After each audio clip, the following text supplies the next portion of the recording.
Krásny deň prajem, priatelia. Dneska vám idem predstaviť sviečku s názvom a témou Portál srdca.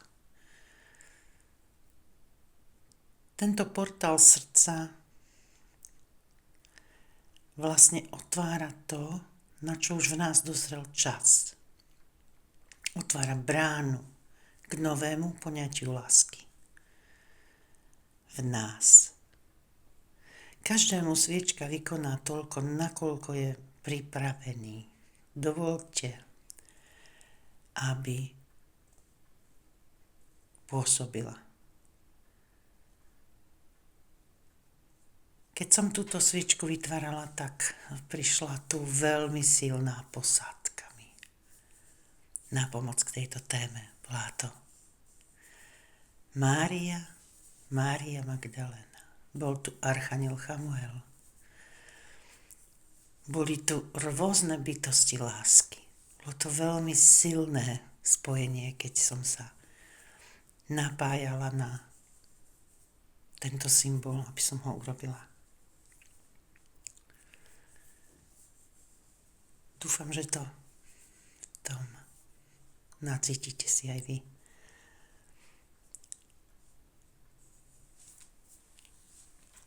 Takže, ako vzniká symbol, napojím sa na svoje väčšie ja a podľa toho, aká téma mi príde, tak si k tej téme načítam symbol. Tak ako som vravela, sa pripájajú rôzne bytosti podľa toho, aká tá téma je zvolená. Načítam si symbol a dám ho potom na sviečku. A ešte to nabijam energiu danej témy. Lebo nie vždy som takisto v tej 100% forme a niekedy je to nabité takmer úplne a niekedy to ešte nabiť potrebuje. Vstúpiť do tejto brány je niečo úžasné. Pretože je to taká sila,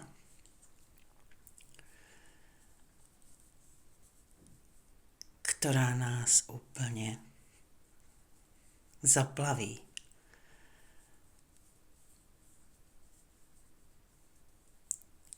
Je to treba. Všetci sme, keď si zoberieme ten základ, tak všetci sme tu. Pre túto lásku prišli. Či sa nám to páči, alebo nie. Takže všetko, čo vzniká, čo vytvárate, má vašu energiu. Takže tieto sviečky majú samozrejme moju. Tak, keď si pozriete ten symbol a napojíte sa na tú farbu a na tú tému, tak si vás to má privolať. A ak vás to osloví, ak vás to privolá, je to téma, na ktorej potrebujete popracovať. Pretože veľakrát sme uzatvorení v tom strachu. A táto energia je úplne niečo iné. Ako vieme, energia lásky nás otvára.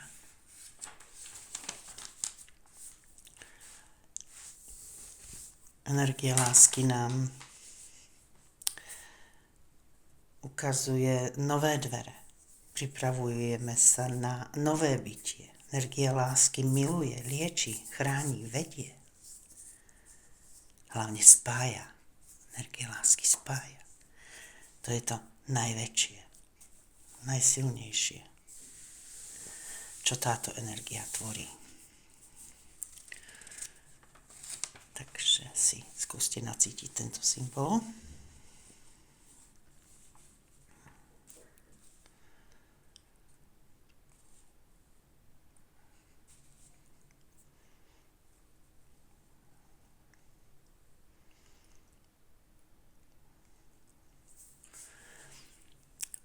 začala som robiť konzultácie typu, aby ste si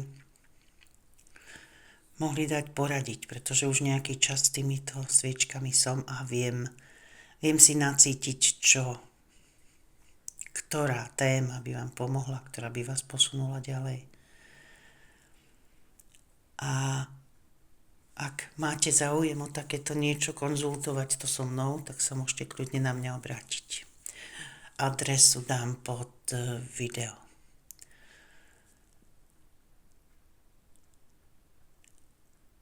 Tak, toto.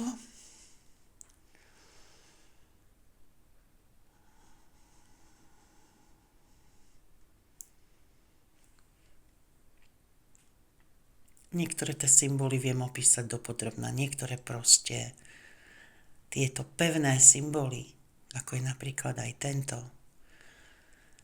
tak tam si to iba nacíťte. Nacíťte farba, symbol, téma. Či si vás to privolá, alebo nie. To je jednoduché. Farba mi k tejto sviečke prišla ružová, taká pevná ružová, taká. A od spodu som dávala takú borievková sa volá, trošku takú pevnejšiu, keď už vstúpite do tej lásky, aby ste sa v tom aj ukotvili a nenechali a nedovolili vyťahovať z nej strachom.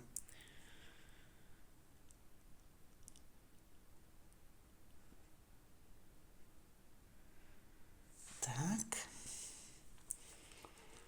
Ružová mi k farbe lásky príde, aj keď čo sa týka čakier, tam sa ružová v čakrách nie je, ale v tej srdečnej čakre tam je zelená, ale naciťujem ako lásku v tejto farbe.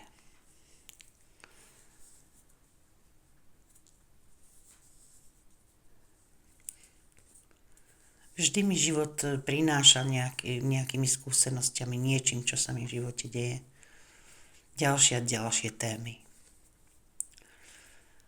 Takže keď som túto vytvárala, zrejme som bola v takom stave, kedy to pýtalo aj tento symbol. Každú tú sviečku testujem, že ako sa správa. No lenže ona sa správa tak ku mne, inak sa bude správať k vám, iné to bude s vami. Niekedy potrebujem channelovať nejakú správu a niekedy proste len dať von ten symbol. U tejto, ako som hovorila, prišla obrovská posila, že sme vedení, sme chránení, sme posilňovaní. A láska je to najviac, čo môžeme v sebe mať, v sebe posilňovať. Kedy si sviečku zapáliť? No, to je intuitívne, ako to cítite. Niekto si sviečku páli dlho, niekto to chce rýchlo. Ako kto to v sebe máte? Netreba sa do toho tlačiť intuitívne, ako vám príde. Takisto aj si ju zhášate. Kedy sa na ňu obrátiť? Keď cítite, že vás volá. Keď cítite, že niečo s touto témou alebo s ktoroukoľvek potrebujete spracovať, môžu prísť vám rôzne pocity, vnemy, chvíle, kedy sa vám to srdce zavrelo, keď ste zažili nejakú bolesť. Takže počas toho horenia tieto zážitky, ktoré vám prídu, a kde sa to srdce v určitom smere uzavrelo, tak tieto zážitky sa liečia. No.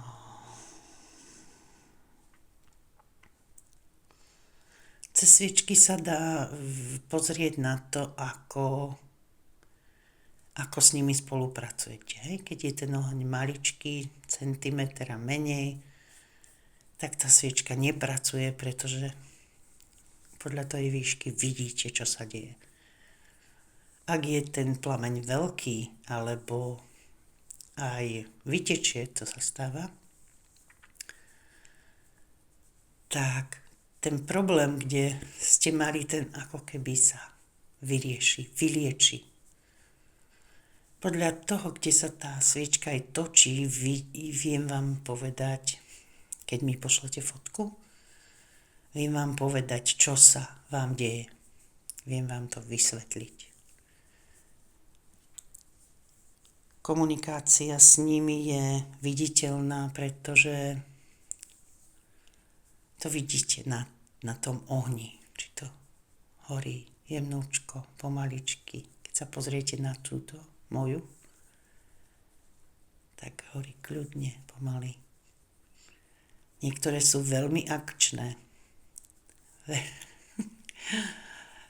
Veľmi veľa už zážitkov mám rôznych s týmito mojimi pokladmi a niektoré sú naozaj, že dosť rázne. Táto u mňa pôsobí takto jemnočko. Vidíte to na tom plamienku, že iba si kľudne horí. Tak, farbe som hovorila.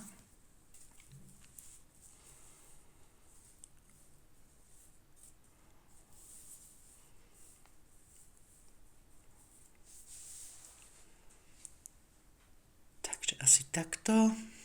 Sviečky vyrábam z parafínu, pretože mi najlepšie drží farby, pretože je najpevnejší, pretože je pre tieto pracovné sviečky pre mňa momentálne vhodný. Kto ste není v súlade s parafínom, tak vám viem vytvoriť aj sviečku zo sojového vosku, ale ten už dosť berie farby. Ale je to na vás. Pod video teda dám ten mail, kto budete mať záujem, sa môžete ozvať. Tak to budem u každej sviečky dávať.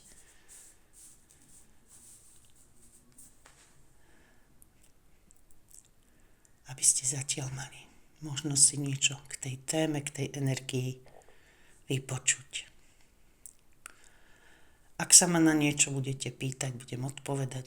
Zatiaľ ešte otázky nemám, takže ak sa budete chcieť na niečo opýtať, som tu pre vás. Takže kto potrebujete otvoriť to srdiečko, prejsť tým portálom a naciťovať si tie veci inak, po novom a s láskou, tak sa môžete ozvať. Zatiaľ takto ďakujem krásne, kto ste sa dopozerali a majte sa krásne.